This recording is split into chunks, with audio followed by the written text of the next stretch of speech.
is it too dramatic to say that you, who had a non-technical background but armed with AI tools, might be more effective than someone who has a technical background but doesn't understand how to use these tools?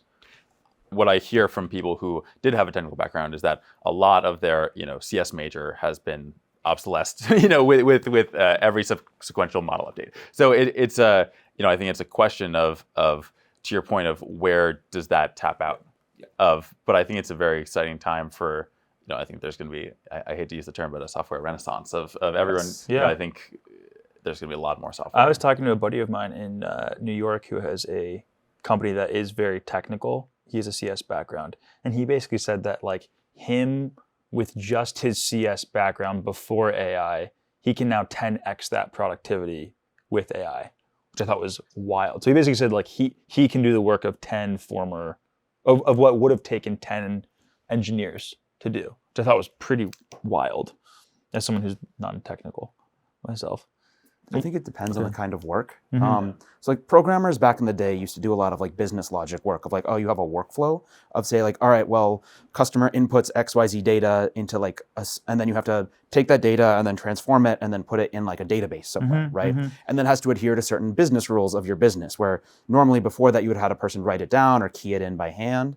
And so all those rules were then encoded in code. It's not complicated, but you need a background to know how to do it. Know how to do it, right. But like, it's kind of akin to like plumbing, right? Where like, okay, cool. Or like being a mechanic. I think the analogy I use is being a mechanic. You're just like fixing a car. You're not inventing the next catalytic converter, but you are fixing a car, right?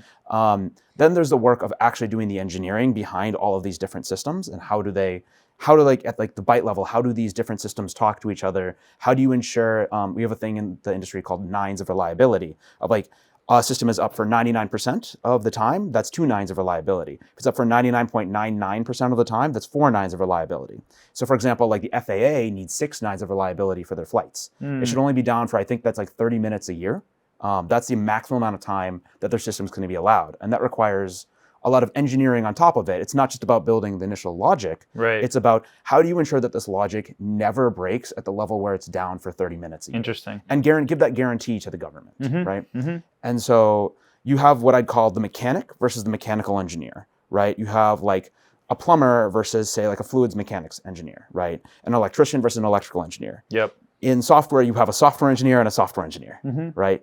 And so a lot of this work that you say is engineering, yeah, 100% you can automate it, but that wasn't engineering work. That was the work of like a plumber installing pipes. That's interesting. But inventing something new, you definitely do get speed ups with AI. From what I've seen, it's maybe 20 to 50% improvement. So it's still very sizable, but like you're automating the jobs of like software plumbers by 10x, you're automating the job of a software engineer by 20 to 50% right now. So that's actually good news for the aspiring software engineer. That like their job isn't going to be gone; it's just going to change.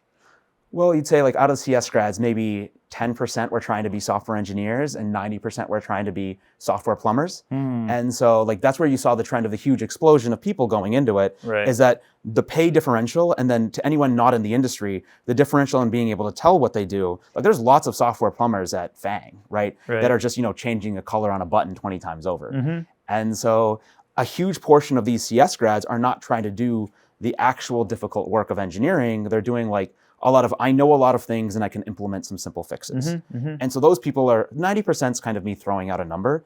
I'd imagine it's probably somewhere between 50 and 95, but generally more than half, but not necessarily all. And so when you run into that problem, it suddenly makes a huge swath, even 50%, a huge swath of these grads. We're basically going to like a pre-professional school or trade school, and they thought that they were going to get this massive salary when they needed an entirely different fundamental basis to even understand the problems that they were trying to solve. But if you found this video valuable, be sure to check out the next part of the conversation, and if you aren't subscribed already, subscribe.